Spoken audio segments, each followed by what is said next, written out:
All right, hello and welcome to the very first episode of One Man Battery, a channel dedicated to, you guessed it, the Columbus Blue Jackets. My name is Ben. I'm a fan.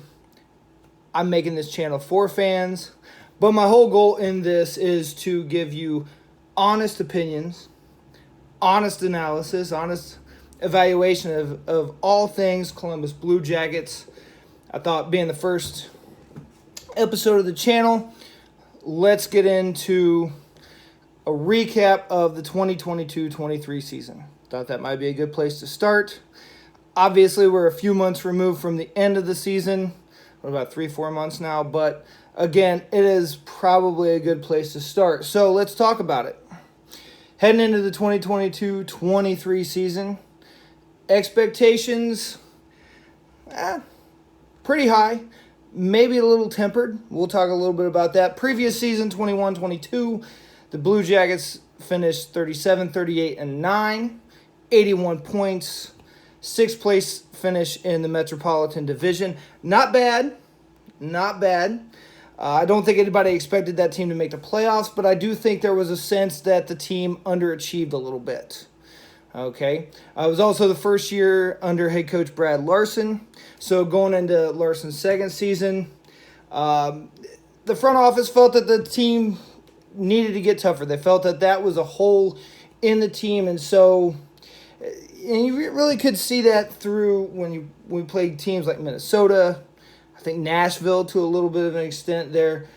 There was a sense that the team underachieved a little bit too. So the front office felt like one area that we needed to do to get better was to go out and get tougher. So we acquired Matthew Olivier from Nashville. And Olivier, he's a tough guy. Do you want to call him an enforcer? Maybe. But we know he's not going to give you much on the offensive end. 5 goals, 10 assists, 15 points on the season, both career highs.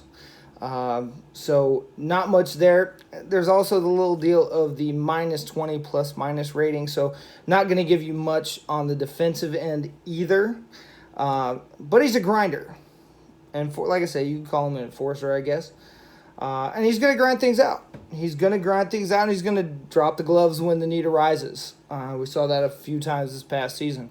But again, not much on the offensive end. And then we signed Eric Gudbranson to a 4-year, $16 million contract.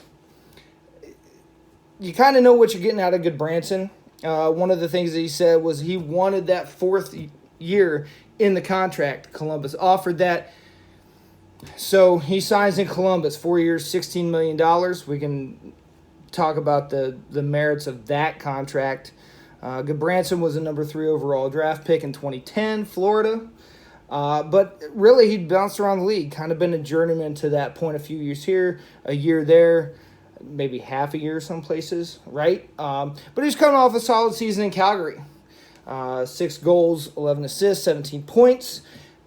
Big deal for a defenseman, a +15 plus-minus rating. So, which, by the way, was more than double his career high.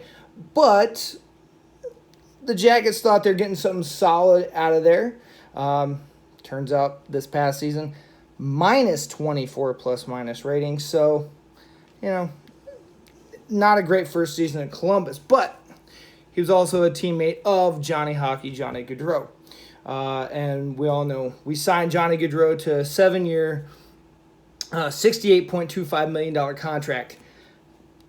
Shocked the NHL when we did that, right? He was the biggest name on the market, and nobody expected him to sign in Columbus. He was coming off 40 goals, 75 assists, 115 points in Calgary. And again, totally shocked the NHL when he signed in Columbus. He did turn him down a max deal to stay in Calgary. Ticked off a lot of the fans, right? But after that point, it was obvious he was going somewhere else. He born and raised in New Jersey. Most thought he wanted to sign closer to home. So the Devils, the Flyers, the Islanders were all in play. Of course, his free agency went on. Kind of knew Philadelphia in particular wasn't going to be in play much longer. They didn't have the cap room to make it work. Devils, Islanders, we'll see.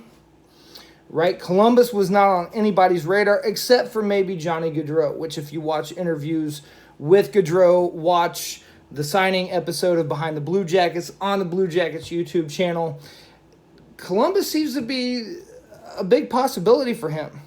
Maybe he's just saying that, but again, at the end of the day, he signs in Columbus.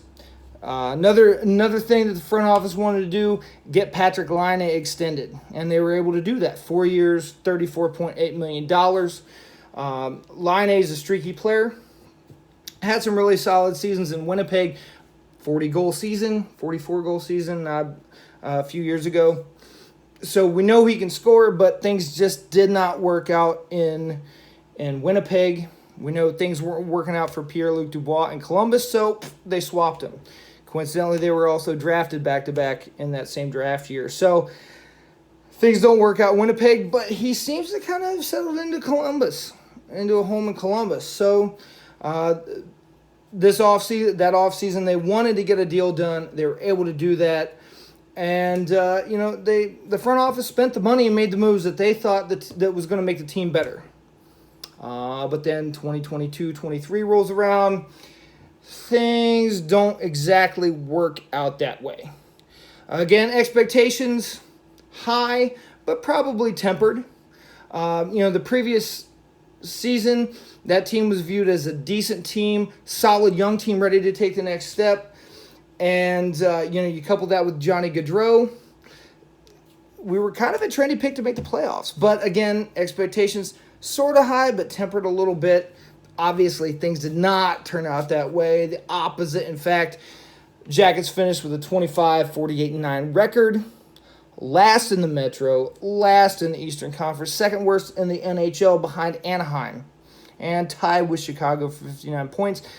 But Chicago ultimately had a slightly better record, right? And we all know how that turned out with the draft. Chicago got the number 1 overall pick. So we draft third behind Chicago and Anaheim. We'll cover the draft in another video, but 59 points.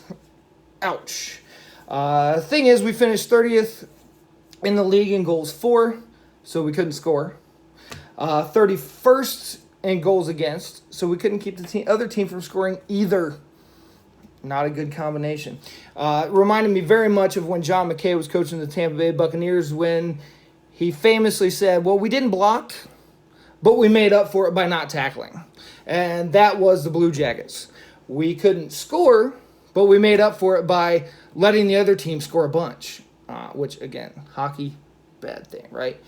And along the way in that, we set records for man games lost, a lot of injuries. Man games lost 563 games.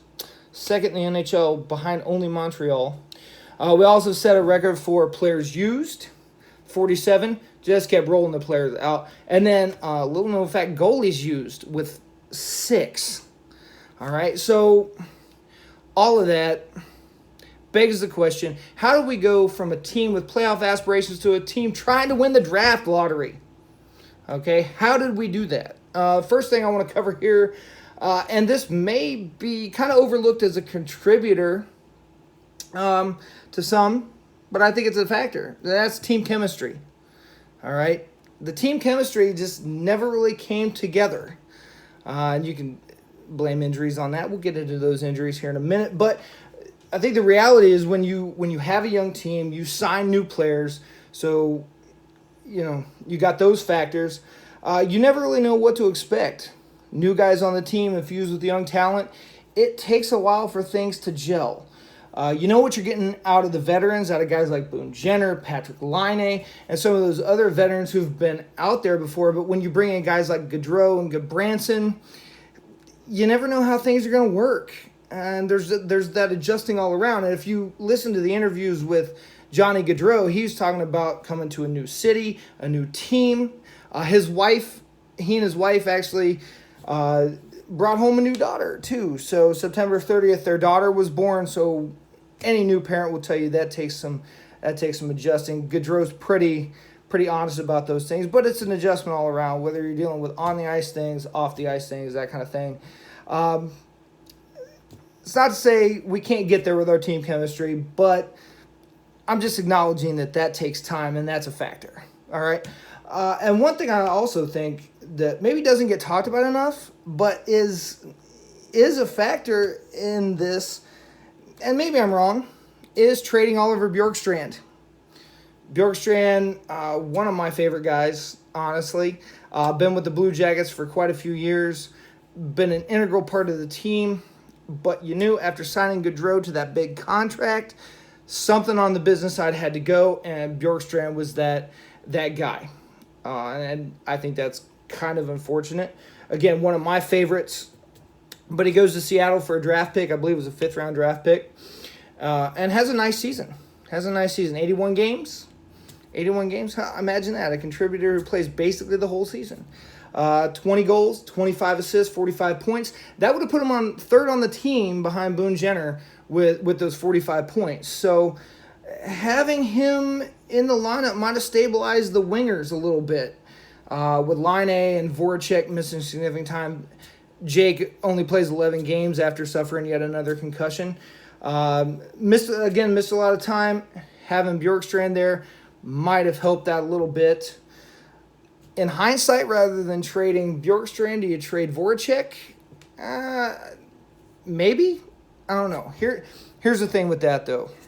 Thinking through that, the only problem is, while Voracek provides that veteran leadership, and look, I really liked him on the line with Sillinger and Chinikov the season before. Really liked that line. I thought that was a line that worked well, gelled well together. So that veteran leadership, but the reality is he's older and more expensive than Bjorkstrand. He's 33, Bjorkstrand is 28, and significantly more expensive. So he's going to be less attractive to a team like Seattle, an expansion team, right? So that's the thing. Who knows? Would Bjorkstrand have turned the whole season around? Probably not. But I think we missed it. I do think we missed him. Do I think that had an effect on team chemistry? Absolutely. At the same time, I do understand why those decisions were made, and in the end, again, we'll see how it turns out. Moving on from that, getting into the big rock, the injuries. The obvious thing that went wrong with the past season. Injuries were an absolute nightmare this season. It's a big reason why the Jackets struggled. At some point, I will probably make a video about the injuries and all the man games lost, going into greater detail. I do think it's a significant thing. Not everything, not the sole reason why we didn't play well. But here's the reality. We lost 563 man games. Okay, that's second most, as I said, second most in the NHL behind Montreal at 600. Montreal still finished with more points in maybe an equally as tough, if not tougher, division. So, we'll see. Reality is for this season, at points, I literally referred to us as the Black and Blue Jackets. It just felt like players were dropping like flies, and you couldn't stop it, right? One area that specifically took a hit was the blue line. Major hit. Zach Werenski only played 13 games, out with a torn labrum for the rest of the season. He's back on the ice playing this summer, so that's good to see. Boqvist lost time with a foot injury, I believe. 6 weeks with a foot injury. Jake Bean, they all missed significant time. Really, at times, it felt like we were rolling out a minor league blue line, a minor league defense court. And reality is we were. All right? And then you couple that with Jake Voracek, again, getting concussed. He's later sent off to Arizona. He only plays 11 games. Line A missed significant time with an elbow injury. Boone Jenner was knocked out for, I think, 4 weeks. Gus Nyquist missed some significant time before he was shipped off to Minnesota. A lot of nickel and dime injuries on top of all that. So, it's hard to put together a lineup and win games. That's just kind of the reality of it. And that's not to mention Elvis Merzlikins was seemingly dealing with his own issues in net. Getting scratched for like illness. He talked about dealing with some injury issues. But overall, just inconsistent play in net. So bad, banged up defensive core, coupled with the goalie issues, doesn't make for a good combination. Overall, though, just a weird season for injuries. I don't think they're all to blame, but they're a significant issue. Elvis has owned his stuff, but again, he's got to get better despite injuries. Again, though, big issue with the injuries. Another thing, I think, youth. We were a young team, and again, I'm going to talk about that in another video, focusing more on the bright side of having young guys. But I think it was a big factor. Reality is, again, third youngest team in the NHL behind Vancouver and Buffalo. Still, I'll point out, those teams scored 91 and 83 points respectively and challenged for playoff spots. At least Buffalo did. Buffalo fell 1 point short of a wild card spot, which was taken by a 92-point Florida Panthers team that went all the way to the Stanley Cup Finals. So, youth factor, but sometimes young guys work out for you. All that to say, we had a lot of growing up to do. I think we did that, but still, a lot of growing up to do. Kent Johnson had a nice season. Really like Kent Johnson. Great skater, great vision. Fifth on the team in scoring with 16 goals, 24 assists, 40 points. Kirill Marchenko, another bright spot. He's sixth on the team, 21 goals, 4 assists, 25 points. A lot of goals out of him. You want to see more assists, but things work out the way they do. He did set the rookie record for goals in a season and did get some votes for the Calder Trophy for top rookie. So that's definitely a bright spot. I think he was 10th in Calder voting. But those are two guys that I watched, and I just go, these guys are nice pieces moving forward. I'm glad they're playing for us. We'll see how it all works out moving forward. Now, another guy I like, and you might disagree with this, Daniil Tarasov in goal. Daniil Tarasov, he got some opportunities in net this year. Obviously, rolling out 6 goalies, he's going to get a look, right? He didn't always look great, but here's the thing. He's young. He's only 24. He's big at 6'5", and while the record and the statistics don't jump out at you, at least not from this season, definitely flashed in 3 starts last season. Went 0-2, but I believe around a 937 save percentage, I think that was. I'd have to double check on that. But a 2.40 goals against average.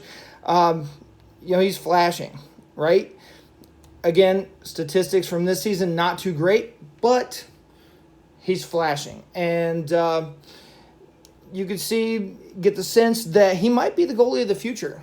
I know we've got Elvis under a big contract, but Tarasov might be positioned as that goalie of the future. So we will see. Again, a nice piece, especially now Korpisalo's in. He was traded to L.A. I believe he's in Nashville now, Ottawa. I'd have to double check that, and I will when we get to a video on goalies. But that's a thing where we'll see what happens with that. Again, a player that typifies what I'm talking about, and you might have guessed this already, Cole Sillinger. And it pains me to say Cole Sillinger. And when I get into some season previews, I will talk about Cole Sillinger. Solid rookie season from Sillinger, 16 goals, and he did have a hat trick in there too. 15 assists, 31 points. Solid season. However, big-time sophomore slump in 22-23, and that was a step back. 64 games, only 3 goals, 8 assists, 11 points. Big step back. There was talk of, should he go to the minors? Should he go down to Cleveland? That's a conversation to have for sure, and I'll probably get into that a little bit more in a later video. But like I said, some young guys, they're bright spots, but you couple that with the injuries to the veterans, especially on the blue line and some of your top lines, and then you've got a guy like Sillinger taking a step back in their development, and you're going to have issues. You're going to have issues. It makes for a rough season. Um, Injuries are to blame, yes.